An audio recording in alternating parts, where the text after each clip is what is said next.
E aí, pessoal, tudo bem com vocês? Dou mais uma vez as boas-vindas aqui no Renologia. Eu sou o professor Tiago Renó e hoje nós vamos iniciar o nosso estudo de histologia propriamente dita. É hora de falar minuciosamente sobre cada um dos tecidos que formam os organismos animais. Mas antes da gente começar, o nosso ritual padrão. Se você é novo ou é nova por aqui, seja bem-vindo, seja bem-vinda. Aproveite e inscreva-se no canal, ative o sininho das notificações, deixe o seu like e o seu comentário para ajudar o canal a crescer. Pega papel e caneta porque é hora do estudo. Os tecidos epiteliais, ou simplesmente epitélios, são tecidos bem delgados que atuam revestindo os organismos animais, tanto interna quanto externamente.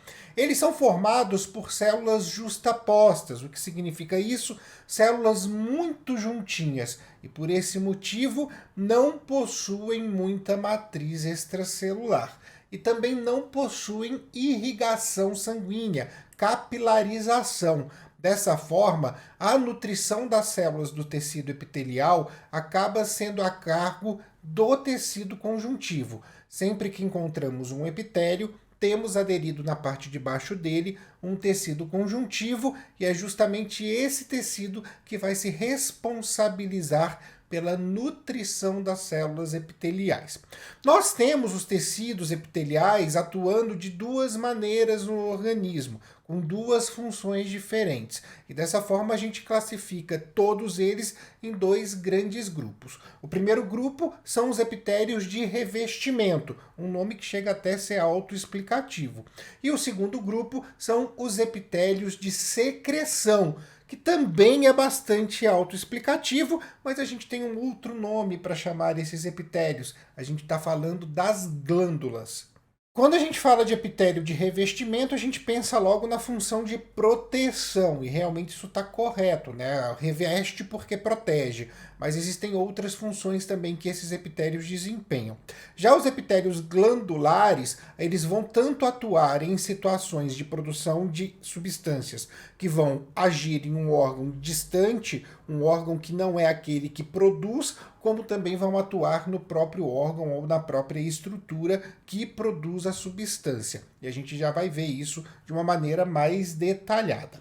Quando a gente fala de proteção dos epitélios de revestimento, nós estamos falando de uma proteção mecânica, principalmente contra o atrito. Estamos falando também de uma proteção hídrica, da perda de água. Ele ajuda a proteger contra a desidratação e atua também protegendo contra agentes infecciosos, principalmente bactérias. Claro, não é 100% eficaz, mas com certeza é uma primeira barreira considerável nos organismos. Outra função que é parte dos epitélios de revestimento, e a gente também não pode deixar aqui de dizer, é a função de absorção, tanto de gases quanto de nutrientes. Eles são muito finos e por esse motivo acabam permitindo que tenhamos difusão de nutrientes e de gases. A gente vai encontrar isso tanto no intestino, absorvendo os nutrientes daquilo que nós nos alimentamos, como nos alvéolos pulmonares, fazendo a difusão do gás carbônico para o lado externo e do oxigênio para o lado interno.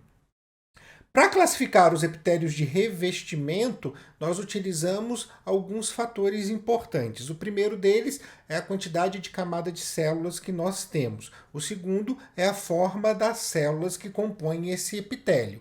Quando nós falamos, então, de número de camadas, nós vamos ter três tipos de epitélios. Na verdade, dois. O terceiro tipo acaba sendo uma impressão, não é necessariamente um tipo de epitélio, a gente pode dizer assim. Mas vamos a essa classificação para ficar mais claro. O primeiro tipo é o epitélio simples, que é aquele formado por uma única camada de célula. Esses são os epitélios mais delgados que nós temos, mais fininhos.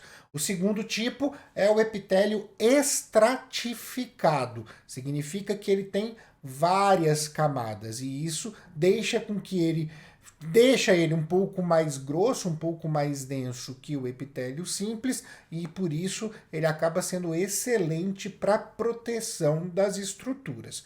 O terceiro tipo, que eu disse que não é bem um tipo, é o epitélio que nós conhecemos como pseudoestratificado.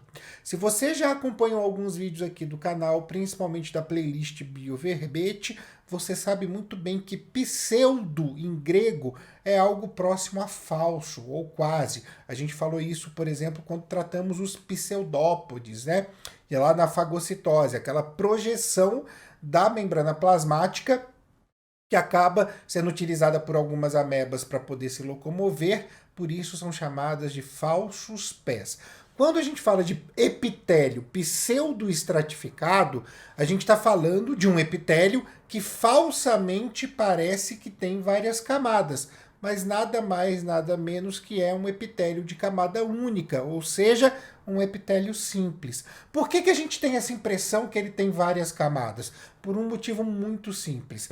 Ele tem os núcleos das células posicionados diferente para cada uma delas, ou seja, alguns núcleos mais em cima, outros mais embaixo, outros numa região mais mediana da célula. E como o núcleo se cora muito mais que o citoplasma, isso dá uma impressão na lâmina que existem várias camadas, mas na verdade é uma camada única de células. Por isso, pseudoestratificado. Por isso, um falso estratificado e acaba sendo então um epitélio simples diferente. Vamos falar então dos principais epitélios que nós temos no nosso organismo. A gente começa com o epitélio pavimentoso simples, que é um epitélio bem fino para permitir a difusão de gases. Nós vamos encontrar esse epitélio pavimentoso simples nos alvéolos pulmonares. E é justamente lá que a gente vai ver então o oxigênio sendo difundido para o sangue e o dióxido de carbono sendo difundido para a atmosfera. Então ele realmente precisa ser um epitélio bem fino para que o oxigênio e para que o dióxido de carbono possam passar com tranquilidade, sem nenhuma barreira, utilizando exclusivamente a pressão que a difusão faz. O segundo tipo de epitélio que nós temos é o epitélio cúbico simples. Chama cúbico porque as células têm esse formato, são como se fossem dadinhos. De uma maneira não matematicamente correta, a gente pode falar que são células quadradinhas. Mas lembra, não é matematicamente correta, porque o quadrado é uma forma plana e o cubo é uma forma geométrica. Eu espero que minha professora de matemática tenha se orgulhado de mim depois dessa. Bem, o epitélio cúbico simples, ele tem como função absorver e secretar substâncias nos túbulos renais, ou seja, ele faz parte da formação da nossa urina. É ele que vai reabsorver água, glicose e outras substâncias que estão presentes no filtrado glomerular, e é ele que vai secretar determinadas substâncias que não estão presentes no filtrado inicialmente, mas são colocadas posteriormente porque precisam ser excretadas pelo nosso organismo, já que o acúmulo faria mal. Um epitélio bastante importante para a nossa homeostase. O terceiro tipo de epitélio que nós temos, não perca a conta, eu disse que são 6, estamos no terceiro, é o epitélio prismático simples. Prismático porque as células são mais alongadas. E esse epitélio ele é muito comum nos nossos intestinos. Se ele está no intestino, obviamente você já sabe que ele vai participar da absorção dos nutrientes. Então, como os dois anteriores, ele acaba participando do transporte de substâncias. E ele tem aí uma vantagem que é bastante importante de ser citada. A face da célula que fica voltada para a luz do intestino é caracterizada por microvilosidades. O que é isso? Como se fossem ondas fixas na membrana plasmática que tem como objetivo aumentar a superfície de contato da membrana, e isso faz então com que cada uma das células possa absorver mais nutrientes. Isso é fundamental para a nossa nutrição e essa característica, então, ela acaba sendo muito marcante no epitélio prismático simples. O quarto tipo de epitélio que nós temos é o epitélio pseudoestratificado ciliado. Vocês podem até encontrar como também pseudoestratificado cilíndrico ciliado, mas pseudoestratificado ciliado já está bom demais. Esse epitélio ele está presente nas nossas vias aéreas, principalmente na traqueia, e como o próprio nome diz, ele tem uma característica importante que são os cílios. Para que isso serve?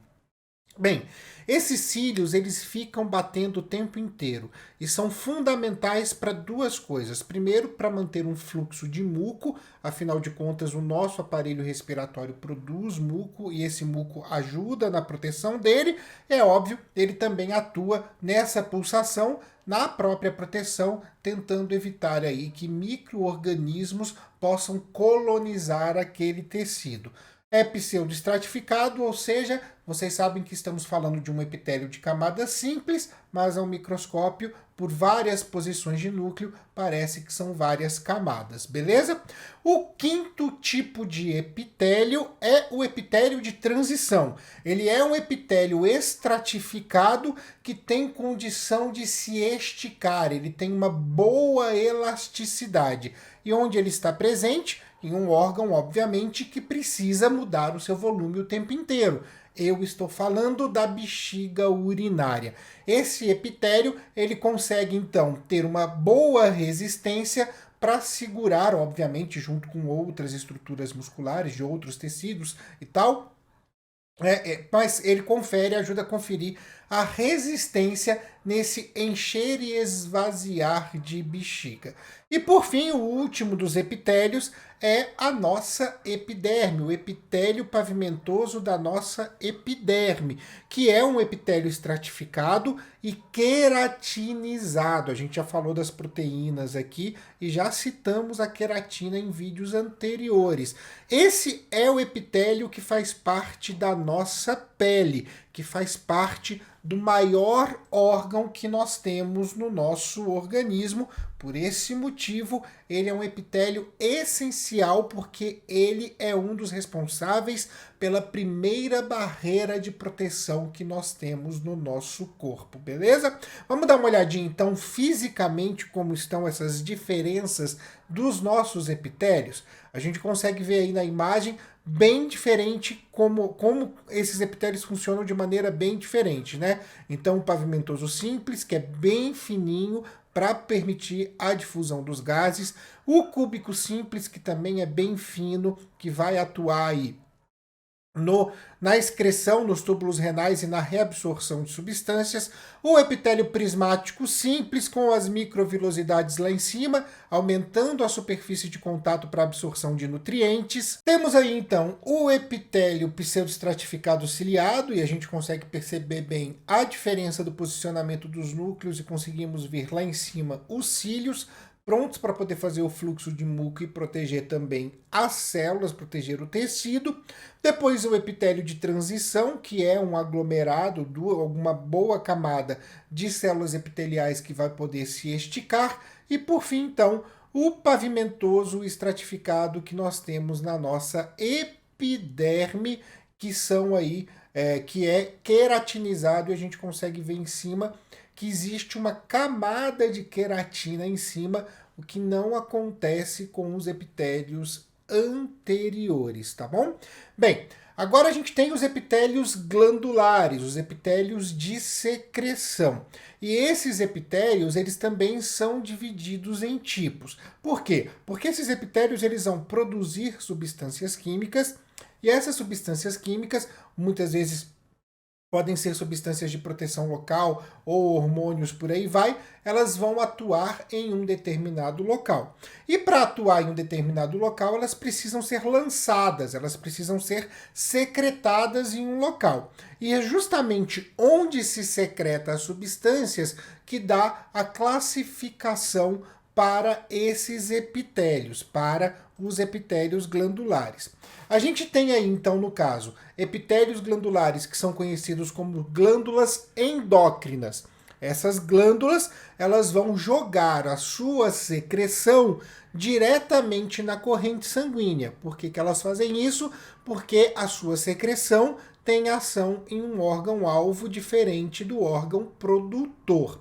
E é muito importante a gente pensar nisso, porque essas glândulas endócrinas geralmente produzem algo que já foi conversado aqui no canal, e eu estou falando dos hormônios. Quando tratamos de proteínas, falamos dos hormônios. Também falamos deles quando falamos dos lipídios. Afinal de contas, os hormônios sexuais são esteroides, têm base lipídica. E aí, como exemplo desse tipo de epitélio, nós temos os epitélios que formam, né, as glândulas hipófise e a glândula tireoide, que são glândulas endócrinas. Quando nós temos a secreção destinada para fora, né, para uma estrutura externa, para um canal externo, nós temos o que chamamos de glândula exócrina. Essa glândula vai produzir substâncias que precisam ser secretadas para fora do organismo ou para uma determinada cavidade do organismo. Ela não vai para a corrente sanguínea. É justamente o que acontece quando a gente tem a excreção para o trato digestório nas glândulas salivares. Esse é um dos exemplos que a gente pode utilizar. Então, as glândulas salivares que vão produzir a saliva, elas vão ser glândulas exócrinas que vão eliminar essa saliva diretamente na nossa cavidade bucal, no nosso trato digestório.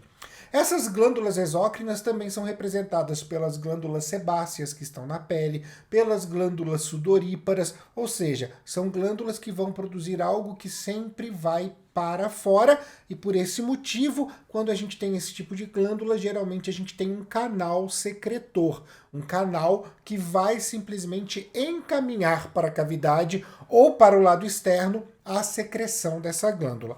E aí na imagem a gente consegue perceber perfeitamente a diferença dessas glândulas. Nós temos aí, na esquerda, uma glândula exócrina, e aí nós temos visivelmente o canal que secreta a substância produzida por essa glândula. Temos aí uma irrigação sanguínea, que é importante para quê? Para dar subsídios para a glândula produzir, mas nada será secretado na corrente sanguínea. Já a glândula endócrina não, ela não tem contato com o meio externo e tem aí a irrigação, tem a sua capilaridade toda em volta, para quê? Para que a sua secreção possa então ser jogada na corrente sanguínea. Nós ainda temos um terceiro tipo de glândula, e eu estou falando das glândulas mistas, que também tem outro tipo de nome, né? Podem ser conhecidas como mesócrinas ou anfícrinas. Essas glândulas, elas têm tanto uma função endócrina, produzindo hormônios, como uma função exócrina, produzindo substâncias que serão colocadas para o lado externo. E o maior exemplo de uma glândula mista que nós temos é o bendito do pâncreas. Por que ele é uma glândula mista? Porque ele consegue produzir os hormônios insulina e glucagon, que serão jogados na corrente sanguínea e estão associados ao controle das taxas de glicose. Esses dois hormônios, então, vão atuar em órgãos-alvo e são colocados na corrente sanguínea pelo pâncreas. Tá? Como função exócrina, ele produz o suco pancreático, que é um composto cheio de enzimas que vai atuar na digestão dos nossos alimentos. Por esse motivo, nós temos o pâncreas como maior representante de glândula mista no nosso organismo. Esses foram, então, os tecidos epiteliais. O que a gente fez hoje aqui foi conceituar um pouco esses tecidos e falar também um pouco das suas características morfológicas e das fisiológicas também. Mas é claro que esse assunto não se encerra nesse vídeo. Ainda há o que falar sobre os epitélios e pode esperar que vem mais vídeo por aí, beleza? Antes de eu me despedir, eu vou deixar então as nossas redes sociais, o @renologia, no Twitter, no Instagram e também no TikTok, Deixo a dica do nosso podcast, o Articulando, que está num hiato, porque afinal de contas foi importante produzir uma primeira temporada, agora ele está num hiato, a gente já está preparando a segunda temporada dele, mas o podcast ele está no Spotify, no Google Podcasts e também aqui no YouTube para você ampliar o seu repertório, importantíssimo para uma redação, isso é fundamental no Enem, nos vestibulares, e claro, eu deixo aqui o meu grande beijo a todos e a todas, e até a próxima!